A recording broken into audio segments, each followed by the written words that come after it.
Shamu macha amaleina leina jagoi shai Nom nom nom nom jagoi shai Mama mapa leite mabin bunga yoki Shamu macha amaleina leina jagoi shai Nom nom nom nom jagoi shai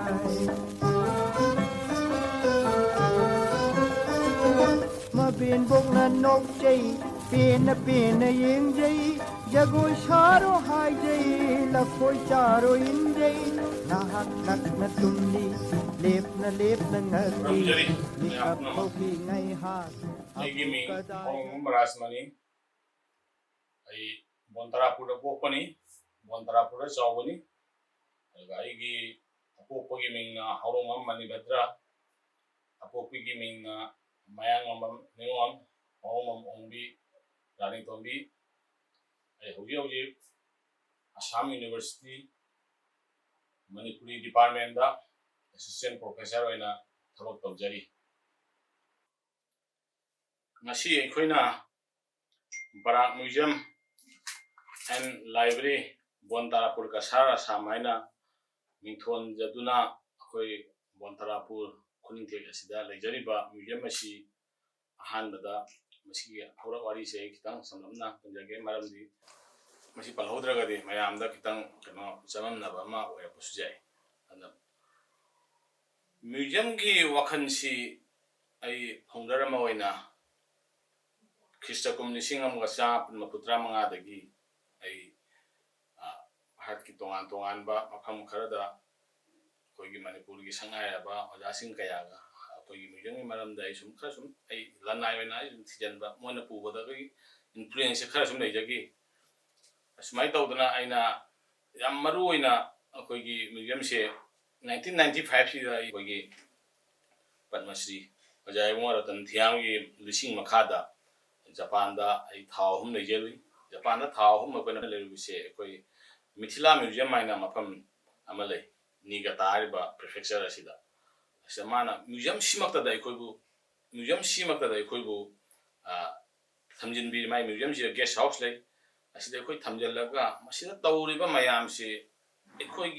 koi chali ba myoi kunmuk sigi thamoida loina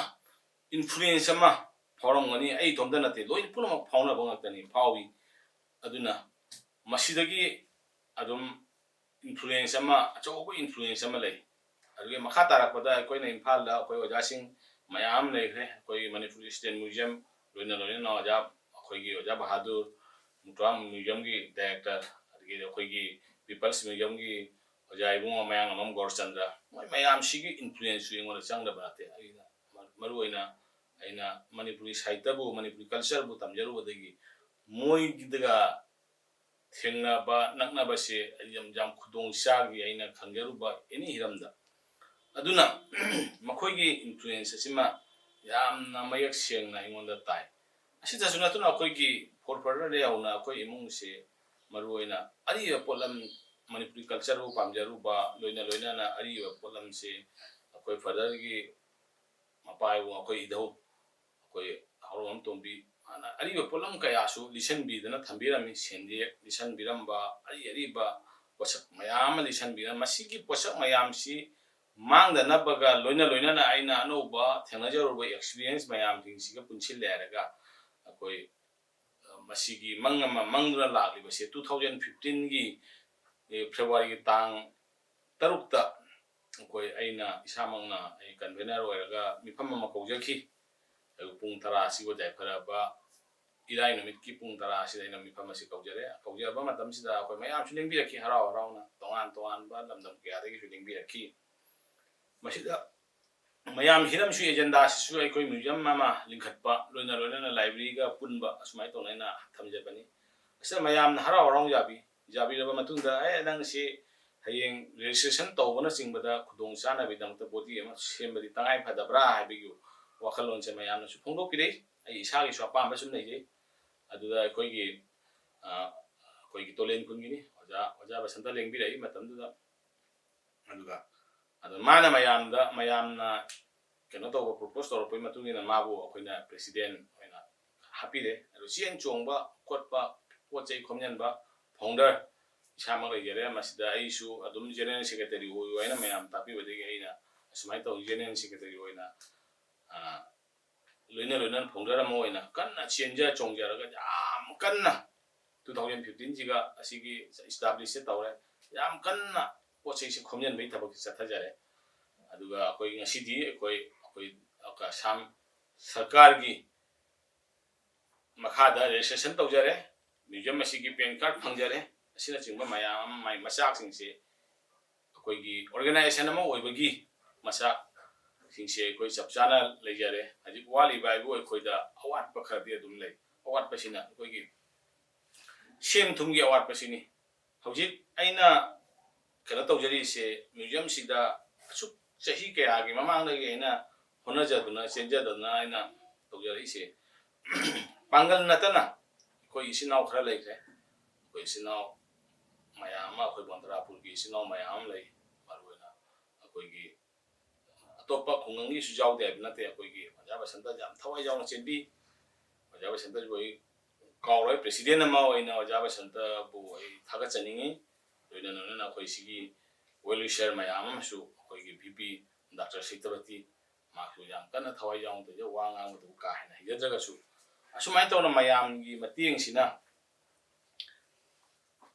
ꯑꯁꯥꯝꯒꯤ ꯇꯣꯉꯥꯟ ꯇꯣꯉꯥꯟꯕ ꯃꯐꯝꯗꯒꯤ ꯑꯩ ꯄꯣꯠ ꯈꯔ ꯈꯣꯝꯖꯤꯟꯖꯔꯨꯏ ꯑꯁꯥꯝꯇ ꯅꯠꯇꯦ ꯃꯅꯤꯄꯨꯔꯗꯩꯁꯨ ꯑꯩ ꯇꯣꯉꯥꯟ ꯇꯣꯉꯥꯟꯕ ꯃꯐꯝꯗꯒꯤ ꯑꯍꯤꯡꯗ ꯆꯠꯇꯅ ꯏꯁꯥꯒꯤ ꯂꯅꯥꯏꯒꯤ ꯒꯥꯔꯤ ꯄꯨꯔꯒ ꯑꯁꯤꯒꯤ ꯆꯠꯂꯤꯕꯅꯤ ꯑꯍꯤꯡꯗ ꯃꯐꯝ ꯀꯌꯥꯗ ꯊꯧꯕꯥꯜꯗ ꯑꯍꯤꯡ ꯆꯠꯄ ꯀꯛꯆꯤꯡꯗ ꯆꯠꯄ ꯃꯌꯥꯝ ꯑꯩ ꯏꯆꯤꯟ ꯏꯅꯥꯎ ꯃꯌꯥꯝ ꯑꯃ ꯂꯩꯔꯤ ꯃꯈꯣꯏ ꯃꯌꯥꯝꯁꯤꯒ ꯄꯨꯟꯁꯤꯟꯅꯔꯒ ꯑꯩꯒꯤ ꯆꯠꯇꯅ ꯉꯁꯤ ꯆꯥꯎꯔꯥꯛꯄ ꯑꯃ ꯑꯣꯏꯔꯦ ꯑꯗꯨꯒꯤ ꯑꯩꯈꯣꯏꯒꯤ ꯕꯔꯥꯛ ꯇꯝꯄꯥꯛꯀꯤ ꯇꯣꯉꯥꯟ ꯇꯣꯉꯥꯟꯕ ꯀꯥꯡꯂꯨꯞ ꯇꯣꯉꯥꯟ ꯇꯣꯉꯥꯟꯕ ꯏꯊꯅꯤꯛ ꯒ꯭ꯔꯨꯞ ꯃꯌꯥꯝꯁꯤꯡꯁꯤꯒꯤ ꯑꯣꯏꯕ ꯃꯈꯣꯏꯒꯤ ꯀꯜꯆꯔꯒꯤ ꯑꯣꯏꯕ ꯄꯣꯠ ꯆꯩ ꯃꯌꯥꯝꯁꯤꯡꯁꯦ ꯗꯤꯃꯥꯁꯥꯒꯤ ꯍꯤꯔꯤꯌꯥꯡꯒꯤ ꯃꯥꯔꯒꯤ ꯔꯣꯡꯃꯩꯒꯤ ꯑꯁꯤꯅꯆꯤꯡꯕ ꯄꯣꯠ ꯆꯩ ꯃꯌꯥꯝꯁꯤꯡꯁꯦ ꯑꯩꯅ ꯈꯣꯝꯖꯤꯟꯖꯩ ꯑꯗꯨꯒ ꯑꯁꯤꯗꯁꯨ ꯅꯠꯇꯅ ꯑꯩꯅ ꯑꯩꯈꯣꯏꯒꯤ ꯚꯥꯔꯠꯀꯤ ꯃꯄꯥꯟꯗ ꯈꯨꯗꯝ ꯑꯣꯏꯅ ꯑꯩꯈꯣꯏ ꯀꯝꯕꯣꯗꯤꯌꯥꯗ ꯑꯩ ꯃꯃꯥꯡꯒꯤ ꯆꯍꯤ 2019ꯒꯤ ꯗꯤꯁꯦꯝꯕꯔꯗ ꯆꯠꯆꯔꯨꯕꯅꯤ ꯀꯝꯕꯣꯗꯤꯌꯥꯒ ꯂꯥꯑꯣꯁꯀ ꯊꯥꯏꯂꯦꯟ ꯑꯁꯤꯅꯆꯤꯡꯕ ꯈꯔ ꯆꯠꯆꯔꯨ ꯃꯣꯏꯅ ꯑꯁꯤꯗꯒꯤ ꯑꯩꯅ ꯑꯁꯨꯃꯥꯏꯅ ꯇꯧꯅ ꯃ꯭ꯌꯨꯖꯤꯌꯝꯗ ꯊꯝꯖꯔꯨꯒꯦ ꯄꯣꯠ ꯈꯔ ꯄꯤꯕ ꯌꯥꯒꯗ꯭ꯔꯥ ꯑꯔꯨꯕ ꯄꯣꯠ ꯆꯩ ꯈꯔ ꯃꯣꯏꯅ ꯑꯩꯈꯣꯏꯒꯤ ꯐꯦꯁꯇꯤꯚꯦꯜꯅꯆꯤꯡꯕ ꯇꯧꯕ ꯃꯇꯝꯁꯤꯗ ꯑꯩꯅ ꯑꯗꯨꯝ ꯍꯥꯏꯖꯕꯗ ꯌꯥꯝ ꯍꯔꯥꯎꯅ ꯑꯁꯤꯗꯤ ꯄꯤꯒꯦ ꯑꯩꯈꯣꯏꯒ ꯃꯥꯟꯅꯕ ꯄꯣꯠ ꯆꯩ ꯃꯌꯥꯝ ꯑꯃꯁꯨ ꯌꯥꯎꯔꯛꯏ ꯑꯍꯥꯟꯕ ꯀꯝꯕꯣꯗꯤꯌꯥꯗꯒꯤ ꯄꯣꯠ ꯆꯩ ꯃꯌꯥꯝ ꯑꯃ ꯄꯤꯕꯤꯔꯛꯏ ꯃꯊꯪꯗ ꯑꯩꯈꯣꯏꯒꯤ ꯂꯥꯑꯣꯁꯇꯒꯤꯁꯨ ꯑꯩꯈꯣꯏ ꯄꯣꯠ ꯆꯩ ꯃꯌꯥꯝ ꯑꯃ ꯆꯐꯨꯅꯆꯤꯡꯕ ꯃꯈꯣꯏꯒꯤ ꯆꯐꯨꯅꯆꯤꯡꯕ ꯑꯩꯈꯣꯏꯒꯤ ꯆꯥꯛ ꯍꯥꯞꯅꯕ ꯕꯥꯁꯀꯦꯠꯅꯆꯤꯡꯕ ꯋꯥꯒꯤ ꯊꯨꯝꯃꯣꯛꯅꯆꯤꯡꯕ ꯄꯤꯕꯤꯔꯛꯏ ꯃꯊꯪꯗ ꯊꯥꯏꯂꯦꯟꯅꯆꯤꯡꯕꯗꯒꯤꯁꯨ ꯃꯣꯏꯒꯤ ꯂꯧ ꯈꯥꯎꯅꯕ ꯊꯥꯡꯒꯣꯜ ꯐꯥꯎꯕꯗ ꯄꯤꯕꯤꯔꯛꯏ ꯑꯁꯨꯃꯥꯏꯅ ꯇꯧꯗꯅ ꯉꯁꯤ ꯑꯩ ꯆꯥꯎꯔꯥꯛꯄ ꯑꯃ ꯑꯩ ꯃ꯭ꯌꯨꯖꯤꯌꯝꯁꯤꯒ ꯄꯣꯠ ꯆꯩ ꯈꯣꯝꯖꯤꯟꯖꯕꯁꯦ ꯉꯝꯖꯕꯅꯤ ꯃꯤꯅ ꯅꯨꯡꯁꯤꯒꯗ꯭ꯔꯒꯗꯤ ꯑꯁꯤ ꯄꯣꯠ ꯆꯩꯁꯦ ꯁꯦꯟꯅꯁꯨ ꯍꯦꯛꯇ ꯏꯂꯥꯏ ꯂꯥꯏꯅ ꯂꯩꯕ ꯌꯥꯗꯕ ꯄꯣꯠꯁꯛ ꯑꯃ ꯑꯣꯏꯕꯅꯤꯅ ꯃꯤꯕꯨ ꯅꯨꯡꯁꯤꯍꯟꯕ ꯊꯥꯖꯍꯟꯕ ꯁꯤꯃꯗꯤ ꯅꯝꯕꯔ 1 ꯑꯣꯏꯅ ꯃ꯭ꯌꯨꯖꯤꯌꯝꯁꯤꯒꯤ ꯑꯩꯒꯤ ꯀꯩꯅꯣꯁꯦ ꯌꯥꯝ ꯆꯪꯉꯤ ꯃꯊꯧ ꯇꯥꯏ ꯑꯗꯨꯒ ꯃ꯭ꯌꯨꯖꯤꯌꯝꯁꯤ ꯑꯩꯅ ꯄꯣꯠ ꯆꯩꯁꯦ ꯑꯗꯨꯝ ꯑꯩꯅ ꯈꯣꯝꯖꯤꯟꯖꯕ ꯆꯠꯄ ꯃꯇꯝꯁꯦ ꯈꯨꯗꯣꯡ ꯆꯥꯗꯕ ꯃꯌꯥꯝ ꯑꯃꯁꯨ ꯂꯩ ꯃꯔꯝꯗꯤ ꯄꯣꯠꯁꯦ ꯂꯩꯅ ꯄꯤꯅꯤꯡꯗꯕ ꯄꯤꯅꯤꯡꯗꯕ ꯃꯌꯥꯝ ꯑꯃꯅꯤ ꯃꯗꯨ ꯄꯤꯅꯤꯡꯉꯒꯁꯨ ꯁꯦꯜꯁꯦ ꯌꯥꯝ ꯆꯥꯎꯅ ꯑꯩꯈꯣꯏꯅ ꯄꯨꯕ ꯊꯥꯡꯕ ꯉꯝꯃꯣꯏꯗꯕ ꯄꯣꯠꯁꯛꯇꯨꯒ ꯆꯥꯟꯅꯗꯕ ꯑꯗꯨ ꯑꯃꯔꯣꯝꯗ ꯄꯣꯠꯁꯛꯇꯨꯒ ꯆꯥꯟꯅꯗꯦ ꯍꯥꯏꯕꯁꯨ ꯃ꯭ꯌꯨꯖꯤꯌꯝꯒꯤ ꯄꯣꯠꯁꯛ ꯍꯥꯏꯕꯁꯤꯗꯕꯨ ꯌꯣꯟꯒꯦꯗ ꯁꯤꯠꯂꯔꯣꯏꯗꯕ ꯁꯝꯅ ꯑꯩꯈꯣꯏ ꯊꯨꯝꯃꯣꯛ ꯑꯇꯠꯄ ꯊꯨꯝꯃꯣꯛ ꯑꯃꯕꯨ ꯑꯩꯈꯣꯏꯅ ꯃꯃꯜ ꯄꯤꯔꯒ ꯑꯩꯈꯣꯏꯅ ꯂꯩꯒꯦ ꯍꯥꯏꯁꯨ ꯐꯪꯉꯣꯏ ꯃꯣꯏꯅ ꯌꯣꯟꯒꯦ ꯍꯥꯏꯁꯨ ꯀꯗꯥꯏꯗ ꯁꯤꯠꯀꯅꯤ ꯑꯁꯤꯒꯨꯝꯕ ꯂꯩ ꯑꯗꯨꯒꯨꯝꯕꯁꯨꯡ ꯑꯁꯤ ꯈꯤꯇꯪ ꯊꯩꯗꯣꯛꯆꯔꯒ ꯑꯩꯈꯣꯏꯅꯗꯤ ꯌꯥꯝꯅ ꯄꯥꯝꯃꯕ ꯄꯣꯠꯁꯛꯁꯦ ꯑꯗꯨꯒ ꯃꯣꯏꯁꯨ ꯄꯤꯅꯤꯡꯗꯕ ꯃꯣꯏꯗꯁꯨ ꯌꯥꯝ ꯀꯥꯟꯅꯕ ꯅꯠꯇꯕ ꯃꯈꯣꯏꯗ ꯑꯗꯨꯝ ꯊꯥꯗꯗꯅ ꯑꯗꯨꯝ ꯊꯝꯕ ꯑꯩꯈꯣꯏꯅ ꯂꯧꯒꯦ ꯍꯥꯏꯔꯨꯔꯒꯗꯤ ꯍꯦꯛꯇ ꯌꯥꯝꯅ ꯄꯣꯠꯁꯦ ꯚꯦꯂꯨꯁꯦ ꯍꯦꯛꯇ ꯋꯥꯡꯍꯟꯈꯤꯗꯅ ꯄꯤꯔꯛꯇꯕ ꯑꯁꯤꯒꯨꯝꯕ ꯃꯌꯥꯝ ꯑꯃꯁꯨꯅꯤ ꯑꯗꯨꯅ ꯑꯩꯈꯣꯏꯅ ꯈꯔ ꯆꯠꯆꯔꯨꯕꯁꯤꯒ ꯐꯪꯂꯛꯄ ꯑꯦꯛꯁꯄꯤꯔꯤꯌꯦꯟꯁꯇ ꯃ꯭ꯌꯨꯖꯤꯌꯝꯁꯦ ꯑꯍꯥꯟꯕꯗ ꯑꯩꯈꯣꯏꯒꯤ ꯄꯣꯠ ꯗꯣꯅꯔꯁꯤꯒꯤ ꯃꯅꯨꯡꯁꯤꯒ ꯈꯔ ꯂꯩ ꯗꯣꯅꯔ ꯑꯣꯏꯗꯕ ꯑꯣꯏꯒꯦ ꯇꯧꯔ ꯑꯣꯏꯌꯨ ꯍꯥꯏꯕꯗ ꯑꯩꯈꯣꯏꯅ ꯌꯥꯕꯤꯔꯛꯇꯕ ꯄꯣꯠꯁꯦ ꯂꯩꯅ ꯑꯩꯈꯣꯏꯗ ꯄꯣꯠ ꯄꯤꯕꯤꯔꯛꯇꯕ ꯑꯍꯥꯟꯕꯗ ꯄꯣꯠꯁꯦ ꯂꯩꯔꯒꯁꯨ ꯄꯤꯅꯤꯡꯉꯒꯁꯨ ꯁꯦꯜꯁꯦ ꯌꯥꯝꯅ ꯋꯥꯡꯅ ꯍꯥꯏꯔꯛꯄ ꯑꯁꯤꯅ ꯅꯝꯕꯔ 1ꯗ ꯊꯝꯖꯔꯦ ꯅꯝꯕꯔ 2ꯗ ꯑꯩꯈꯣꯏꯒꯤ ꯄꯣꯠꯁꯦ ꯁꯦꯜ ꯈꯔ ꯑꯗꯨꯝ ꯑꯩꯈꯣꯏ ꯊꯥꯗꯕꯁꯨ ꯁꯨꯝ ꯌꯥꯎꯏ ꯁꯦꯜ ꯈꯔ ꯄꯤꯔꯝꯃꯒ ꯑꯩꯈꯣꯏꯅ ꯄꯤꯔꯝꯃꯒ ꯂꯥꯛꯄ ꯑꯗꯨꯁꯨ ꯑꯩꯈꯣꯏꯅ ꯁꯨꯝ ꯗꯣꯅꯔꯅꯦꯅ ꯑꯗꯨꯝ ꯑꯩꯈꯣꯏꯅ ꯁꯨꯝ ꯂꯧꯖꯩ ꯑꯗꯨꯒ ꯍꯥꯏꯔꯨꯕꯗ ꯌꯥꯝꯅ ꯇꯔꯥꯝꯅ ꯈꯪꯕ ꯃ꯭ꯌꯨꯖꯤꯌꯝ ꯍꯥꯏꯁꯦ ꯀꯔꯤꯅꯣ ꯃꯥꯒꯤ ꯃꯄꯥ ꯃꯄꯨꯅ ꯄꯥꯏꯔꯝꯕ ꯄꯣꯠꯁꯤꯡꯁꯦ ꯁꯤꯖꯤꯟꯅꯔꯝꯕ ꯄꯣꯠꯁꯤꯡꯁꯦ ꯇꯦꯛꯇ ꯀꯥꯏꯗꯅ ꯊꯝꯃꯅꯤ ꯍꯥꯏꯕꯁꯤꯒ ꯌꯥꯝꯅ ꯍꯔꯥꯎꯅ ꯄꯤꯕꯤꯔꯛꯄ ꯂꯥꯏꯔꯤꯛ ꯍꯩꯕ ꯍꯩꯇꯕꯒꯤ ꯋꯥꯔꯤ ꯅꯠꯇꯦ ꯂꯥꯏꯔꯤꯛ ꯍꯩꯕꯁꯤꯡꯁꯨ ꯈꯪꯅ ꯄꯤꯔꯛꯇꯕꯁꯨ ꯃꯌꯥꯝꯅꯤ ꯂꯥꯏꯔꯤꯛ ꯍꯩꯇꯕꯁꯤꯡꯁꯨ ꯈꯤꯇꯪ ꯍꯥꯏꯕꯗ ꯌꯥꯝꯅ ꯍꯔꯥꯎꯅ ꯌꯥꯝ ꯐꯩ ꯑꯩꯈꯣꯏ ꯏꯄꯥ ꯏꯄꯨꯅ ꯁꯤꯖꯤꯟꯅꯔꯝꯕ ꯄꯣꯠꯁꯛꯁꯤꯡꯁꯦ ꯃꯥꯏ ꯃꯄꯥ ꯃꯄꯨꯅ ꯍꯥꯞꯄꯝꯃꯤꯕ ꯐꯤꯔꯣꯟꯁꯤꯡꯗꯨꯐꯥꯎ ꯂꯧꯊꯣꯛꯑꯒ ꯑꯇꯣꯞꯄꯗ ꯍꯥꯞꯆꯤꯜꯂꯒ ꯑꯇꯣꯞꯄ ꯀꯩꯅꯣ ꯄꯥꯇ꯭ꯔ ꯑꯃꯗ ꯍꯥꯞꯆꯤꯜꯂꯒ ꯑꯩꯈꯣꯏꯗ ꯍꯔꯥꯎꯅ ꯄꯤꯔꯛꯄꯁꯨ ꯌꯥꯎꯏ ꯑꯩꯈꯣꯏꯅ ꯋꯥꯔꯤ ꯂꯤꯖꯩ ꯋꯥꯒꯤ ꯄꯣꯠꯁꯛꯁꯦ ꯑꯃꯨꯛ ꯍꯟꯅ ꯁꯥꯕ ꯐꯪꯉꯔꯣꯏ ꯃꯥꯡꯈꯤꯒꯗꯧꯕ ꯄꯣꯠꯅꯤ ꯃꯁꯤ ꯑꯩꯈꯣꯏꯅ ꯍꯤꯗꯥꯛ ꯅꯨꯡꯊꯥꯛ ꯀꯥꯞꯄꯣꯠꯇꯅ ꯀꯦꯃꯤꯀꯦꯜ ꯃꯌꯥꯝ ꯁꯤꯖꯤꯟꯅꯅ ꯀꯨꯏꯅ ꯆꯍꯤ ꯈꯔ ꯀꯨꯏꯅ ꯆꯠꯅꯕ ꯌꯥꯏꯗꯅ ꯑꯩꯈꯣꯏꯅ ꯋꯥꯔꯤ ꯂꯤꯕ ꯃꯇꯝꯗ ꯌꯥꯝꯅ ꯍꯔꯥꯎꯅ ꯑꯁꯤꯒꯨꯝꯕ ꯄꯤꯔꯛꯄꯁꯨ ꯑꯗꯨꯝ ꯌꯥꯎꯏ ꯑꯗꯨꯒ ꯁꯨꯡꯄꯤ ꯄꯤꯔꯛꯇꯕ ꯉꯁꯥꯏꯒꯤ ꯃꯃꯥꯡꯗ ꯍꯥꯏꯖꯩ ꯁꯨꯡꯄꯤ ꯄꯤꯔꯛꯇꯕ ꯃꯥꯏ ꯄꯣꯠꯁꯦ ꯑꯗꯨꯝ ꯊꯥꯗꯔꯒ ꯅꯣꯡꯈꯥꯡ ꯆꯥꯏꯍꯜꯂ ꯑꯗꯨꯝ ꯊꯝꯕ ꯁꯨꯝ ꯊꯝꯕ ꯌꯥꯝꯅ ꯚꯦꯂꯨꯁꯦ ꯑꯩꯈꯣꯏꯗꯗꯤ ꯚꯦꯂꯨꯁꯦ ꯌꯥꯝ ꯋꯥꯡꯍꯟꯈ꯭ꯔꯕ ꯑꯗꯣ ꯃꯤꯅꯗꯤ ꯉꯁꯥꯏꯒꯤ ꯌꯥꯝꯅ ꯅꯥꯄꯤ ꯁꯤꯡꯕꯤ ꯍꯧꯗꯨꯅ ꯂꯩꯕ ꯃꯐꯝꯁꯨ ꯌꯥꯎꯔꯤ ꯑꯩꯈꯣꯏꯅ ꯌꯦꯡꯖꯔꯨꯕ ꯃꯇꯝꯗ ꯄꯤꯌꯨ ꯁꯨꯡꯌꯥ ꯌꯥꯗꯕ ꯑꯁꯤꯒꯨꯝꯕ ꯃꯌꯥꯝ ꯑꯃ ꯑꯁꯤꯒꯤ ꯑꯦꯛꯁꯄꯤꯔꯤꯌꯦꯟꯁ ꯑꯃ ꯊꯦꯡꯅꯔꯛꯏ ꯑꯗꯨꯅ ꯉꯁꯤꯗꯤ ꯑꯩꯈꯣꯏꯅ ꯑꯁꯤꯒꯨꯝꯕ ꯃꯌꯥꯝꯁꯦ ꯊꯦꯡꯅꯔꯒꯁꯨ ꯑꯩꯈꯣꯏꯅ ꯃꯐꯝꯗ ꯆꯠꯂꯒ ꯑꯩꯈꯣꯏ ꯈꯣꯝꯖꯤꯟꯗꯕꯗꯤ ꯌꯥꯗꯕꯅꯤ ꯃ꯭ꯌꯨꯖꯤꯌꯝꯁꯦ ꯑꯣꯏꯍꯟꯗꯕ ꯌꯥꯗꯕꯅꯤꯅ ꯕꯔꯥꯛ ꯇꯝꯄꯥꯛꯁꯤꯗ ꯑꯩꯈꯣꯏꯒꯤ ꯃ꯭ꯌꯨꯖꯤꯌꯝ ꯍꯥꯏꯕꯁꯤ ꯑꯩꯈꯣꯏꯒꯤ ꯌꯥꯝ ꯐꯣꯡꯅ ꯂꯩꯇꯦ ꯌꯥꯝ ꯌꯨꯝꯒꯤ ꯑꯣꯏꯕ ꯃꯆꯥ ꯃꯁꯨꯗ ꯃꯥꯡꯒꯣꯟꯒꯤ ꯀꯥꯆꯤꯟ ꯑꯃꯗ ꯃ꯭ꯌꯨꯖꯤꯌꯝꯅꯤ ꯀꯥꯏꯅ ꯁꯨꯝ ꯂꯩꯕꯁꯨ ꯌꯥꯎꯗꯕꯗꯤ ꯅꯠꯇꯦ ꯈꯔ ꯁꯨꯝ ꯌꯥꯎꯏ ꯀꯔꯤꯒꯨꯝꯕꯁꯨ ꯄꯥꯛ ꯁꯟꯅ ꯑꯩꯈꯣꯏꯒꯤ ꯈꯤꯇꯪ ꯋꯥꯡꯕ ꯂꯦꯚꯦꯜꯗ ꯊꯝꯅꯤꯡꯕꯒꯤ ꯋꯥꯈꯜꯂꯣꯟꯗꯣ ꯌꯥꯎꯗꯕ ꯑꯗꯨꯃꯥꯏꯅ ꯇꯧꯏ ꯑꯗꯨꯅ ꯑꯩꯈꯣꯏꯒꯤ ꯑꯩ ꯏꯇꯣꯝꯇꯅ ꯍꯣꯠꯅꯖꯕꯁꯨ ꯅꯠꯇꯦ ꯕꯔꯥꯛ ꯃ꯭ꯌꯨꯖꯤꯌꯝꯁꯦ ꯃꯌꯥꯝ ꯄꯨꯟꯅ ꯍꯣꯠꯅꯃꯤꯟꯅꯔꯒ ꯑꯁꯤ ꯀꯔꯝꯍꯥꯏꯅ ꯇꯧꯅ ꯅꯦꯁꯅꯦꯜ ꯂꯦꯚꯦꯜꯐꯥꯎꯗ ꯍꯥꯏꯒꯠꯍꯟꯒꯗꯒꯦ ꯍꯥꯏꯕꯁꯤꯒꯤ ꯄꯥꯟꯗꯝꯗꯅꯤ ꯑꯩꯈꯣꯏꯅ ꯆꯪꯁꯤꯟꯖꯔꯤꯕꯁꯦ ꯑꯁꯤꯗ ꯑꯩꯈꯣꯏ ꯃ꯭ꯌꯨꯖꯤꯌꯝꯁꯤꯒ ꯌꯥꯎꯔꯤꯕꯁꯦ ꯑꯇꯣꯉꯥꯟꯕ ꯑꯩꯈꯣꯏꯒꯤ ꯋꯥꯔ ꯋꯤꯄꯟꯁꯤꯒ ꯑꯩꯈꯣꯏꯒꯤ ꯊꯥꯡ ꯇꯥ ꯃꯌꯥꯝ ꯑꯃ ꯌꯥꯎꯔꯦ ꯃꯔꯨꯑꯣꯏꯅ ꯃꯩꯇꯩꯒꯤ ꯇꯥ ꯃꯈꯜ ꯁꯥ ꯐꯥꯅꯕ ꯇꯥ ꯃꯈꯜ ꯑꯗꯒꯤ ꯆꯥꯏꯅꯅꯕ ꯇꯥ ꯑꯗꯒꯤꯗꯤ ꯑꯩꯈꯣꯏꯒꯤ ꯂꯩꯇꯦꯡ ꯖꯒꯣꯏ ꯁꯥꯅꯕ ꯇꯥ ꯇꯣꯉꯥꯟꯕ ꯇꯥ ꯃꯈꯜ ꯃꯌꯥꯝ ꯑꯃ ꯂꯩꯈ꯭ꯔꯦ ꯑꯗꯨꯒꯤ ꯃꯊꯛꯇ ꯑꯩꯈꯣꯏꯒꯤ ꯁꯂꯥꯏꯒꯤ ꯇꯥ ꯑꯩꯈꯣꯏ ꯌꯦꯛ ꯇꯔꯦꯠꯀꯤ ꯑꯁꯤꯒꯨꯝꯕꯒꯤ ꯇꯥ ꯑꯁꯤꯃ ꯂꯩꯖꯈ꯭ꯔꯦ ꯑꯗꯨꯒꯤ ꯃꯈꯥ ꯇꯥꯕꯗ ꯑꯃꯨꯛ ꯊꯥꯡꯗ ꯑꯩꯈꯣꯏ ꯌꯦꯛ ꯇꯔꯦꯠꯀꯤ ꯊꯥꯡꯁꯤ ꯂꯩꯔꯦ ꯑꯗꯨꯒ ꯃꯔꯨꯑꯣꯏꯕ ꯊꯥꯏꯅꯒꯤ ꯑꯍꯟꯁꯤꯡꯁꯤꯅ ꯄꯥꯏꯔꯝꯕ ꯑꯩꯈꯣꯏꯒꯤ ꯄꯥꯔꯊ ꯁꯨꯕꯤꯗꯥꯔ ꯑꯩꯈꯣꯏ ꯍꯧꯖꯤꯛ ꯃꯥꯗꯨꯔꯒꯥꯝꯗ ꯂꯩ ꯃꯥꯒꯤ ꯃꯦꯗꯦꯜꯒ ꯊꯥꯡꯒ ꯂꯩ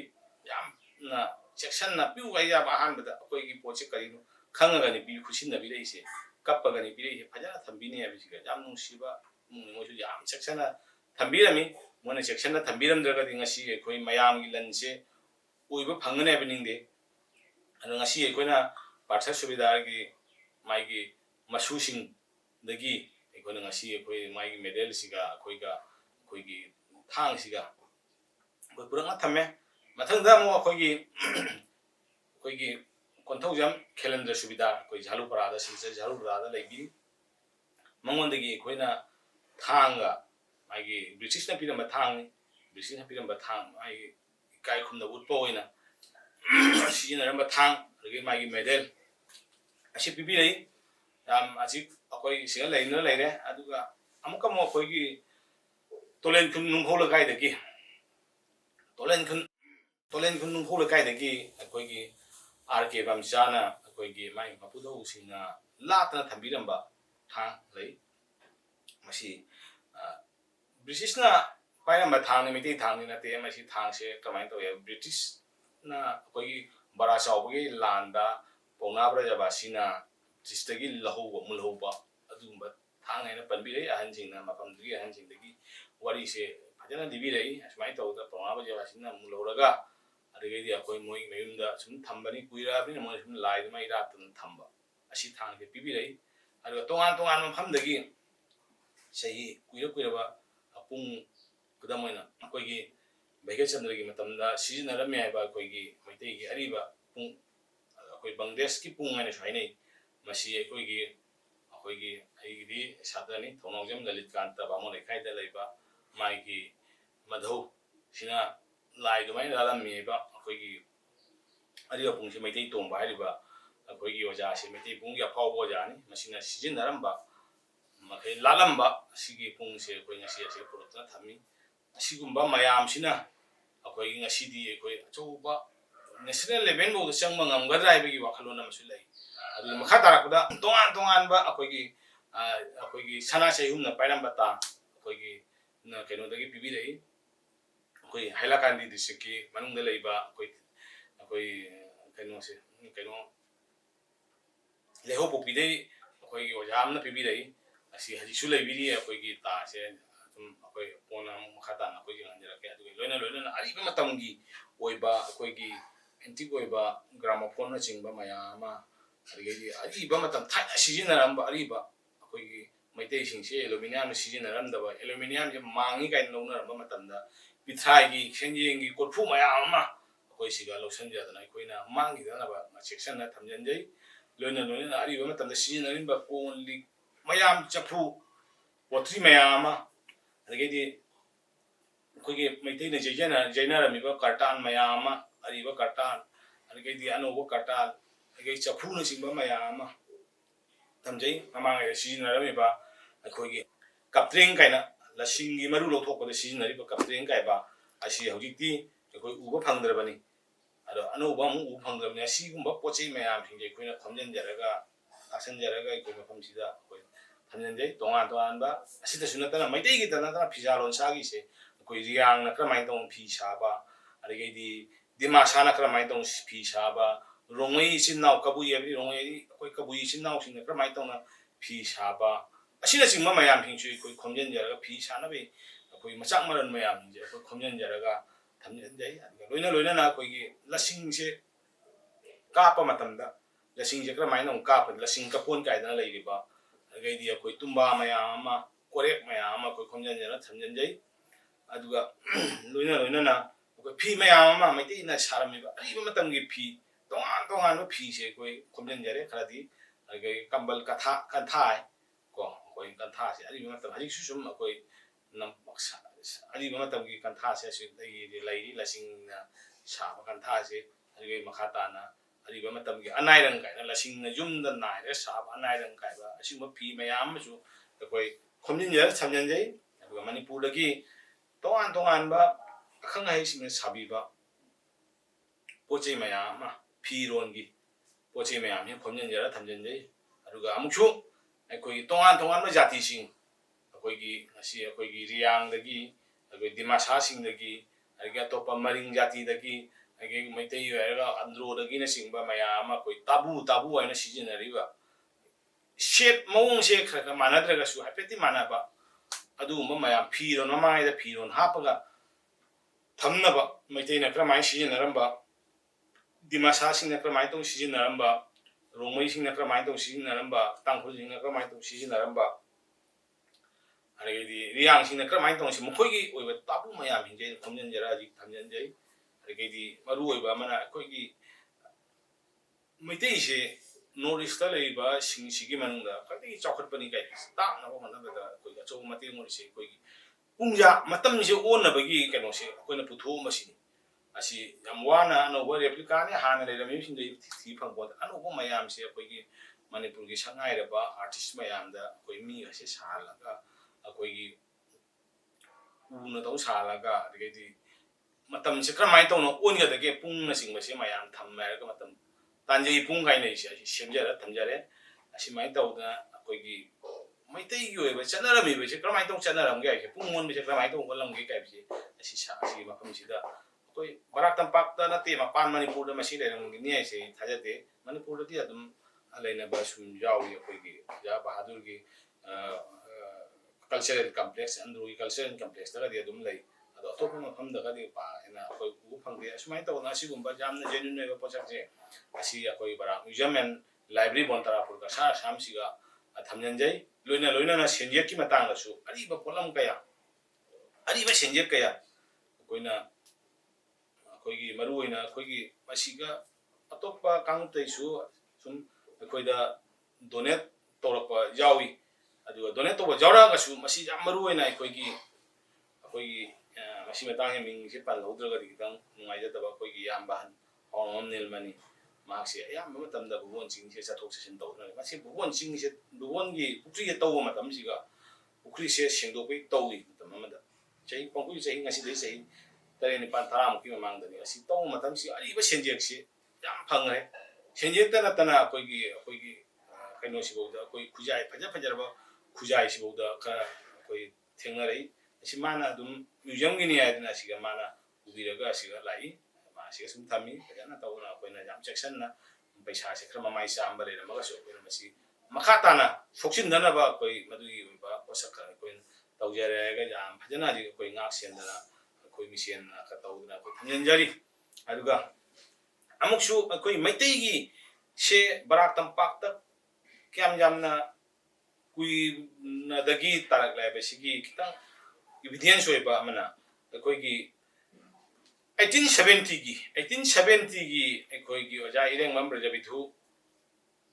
मिंग पंजगे अखोइगी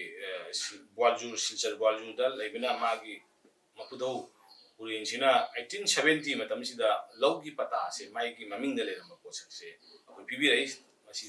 पिबिरकना असि अखोइगी मसिसु अचौबा evidence अमनि 1870 1970 नते 1870 ngasidagiना sahi phana kuiraba posakni matamsida akoigi lawgi bata se akoi leramabani asina singba mayam se akoi asina singba mayam singsina akoi ngasidi Barak Museum se haibet mapung se haibet phadagi mapung phabai haijegi roi mapung phabai se amu yamna wali aduna mapung se phage toraklaba matang duni aina haijegi makhatana akoi museum siga akoi ngasi bawda akoi सुबह आमना कोई ना तौरी से कोई सिंथा जनिंग्रे सिबोदे कोई ना सरकार की असम सरकार की नत्रगा मणिपुर सरकार की तेंगबांग का है ना फंद्री लोइना ना पब्लिक तगी सु कोई की पोसे खरा डोनेट तौरी बस नतना का है ना कोई की तेंगबांग फंद्री अदुना कोई मयाम देना थमजनिंग बसे असिनी म्यूजियम सी आई लंगाई की नते अइना अखोई की ग्रुप सिना बराक म्यूजियम एंड लाइब्रेरी है ग्रुप असिना ऑर्गेनाइजेशन असिना खुमजिन जरगा मयाम खुमजिन जर मफम जाना मयाम दगी पोट अनि पुरागा पुरा पुन्ना खुमजिन मफम अमदा सब जाना थंबा तारगदी मयाम सिंदो पोचे मयाम दो लापदा मियो यमन पुलप उरबनिना मयाम सु लाकनिंगनी अदुगी वाखलोंदनी अदुना कोइन तौजरी बसे अदुना kata nai haja doli se Barak Museum sibu nungsibiu adomna Manipuri culture Manipuri tanate tongan ba jati sing lai se asi culture na jokat tana thamli basi manungsida adom su maroi ba mioi amani haina khanbiraga akoi masida pona amamtang leiba adomgi imung manungda leiba potsing amamtang warasu maroi ba potne na akoi tanja doli be natraga di kala gumba amana masi ndokbi jai samna akoi korfu se loge chalu matam siga heidokhre jondokhre agi maru ba koi gi yamna ari be matamgi basket wagi koi gi tabung na singbasi kha tappadagi hondokhre wai chinai hondokhre tabu hondokhre ai ba matam adu ngakani argei loina na koi gi chapu se khara kaino to bodo kaire hondokhre asi chingba mayam se koi thengnare aduna koi yaraga di kaire ga su सेगाइरगसु होरगसु कोई Barak Museum दा कोई ना पाव हेबिरो कोई मयाम अदुगी तौबिमन खंबु चगनी अदुना Barak Museum दा पाव हेबिरो खुदिमक से आइना कोई की Barak Museum की पुनमक मेंबर नि आइना कोइना लौजगनी अदुगा पिबिरैबो खुदिमक सु कोइना कोई की कोई बैनर अमदा पिबिरैबो डोनर खुदिमक से कोई बैनर दा थेलगा मागी पोची की ममिंग मागी पोची की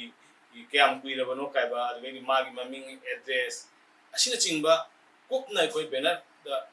amata chithadana koina thena da khara thele theta bakra su jawi lo thena bo hona jagani asini aina mayam da thamjari base aduna roibada aina Barak Museum asibu adongi su saruk jawi adongi magni khanbiraga nungsimieng sangbiu aduna koi mayam da koina mayam gi polam singdu bu adongi imunga laiba maru polam singdo khomjin jena ba किदमक्ता आइना telephone number अमता हाइजेके 9435374181 amuka suanai jage 9435374181 hariba mobile number asida amtang tawiro ai soidana laksage adongi awaman kaujaroi adonsu Barak Museum gi maru oiba donor amani aina akoigi lobbiu akoina su soidana adongi ming